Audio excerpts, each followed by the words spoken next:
zuen zinta berehala xentzun.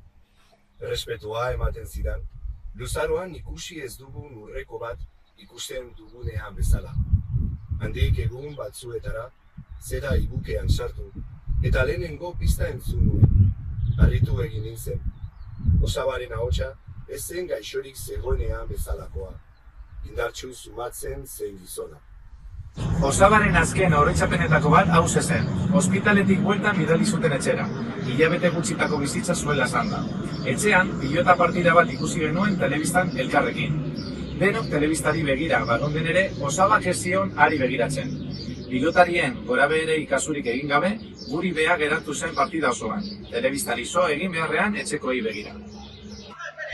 Hiztegi baterako egiten ari diren elkarrizketetan beharrezkoa da lehenik eta behin solaskidea lasaitzea. Ahaztu egin behar zaio elkarrizketatuari, norbait bere ahotsa grabatzen ari dela. Eta ondorioz, hasierako galderak errazak izaten dira, samuz erantzutekoa. Esate baterako galdetzen zaio noiz eta non jaio zen. Horixe egin zuen barrutia irakasleak gure Osabarekin. Itandu zion jaiotza eguna eta noiz izan zuen lehen itsasoratzea.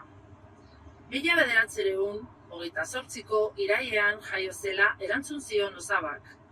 8 urte baino ez zituela gerrak harrapatu zuela, eta ez zuela eskolara joaterik izan. Bera eta naia ziren etxean txikienak, eta aitak eta naia zaharrenek ihes egin zuten herritik, nazionalistak zirelako. Bermeon ibili omen ziren udarientzat arrantzan aita gurea izeneko itsasontzi batean. Gerra bukatu eta herrira bueltatu zirenean. Epaiketa egin eta desterratu egin zituzten. Eta aitak Pasaian igaro zituen urteak arrastean lanean.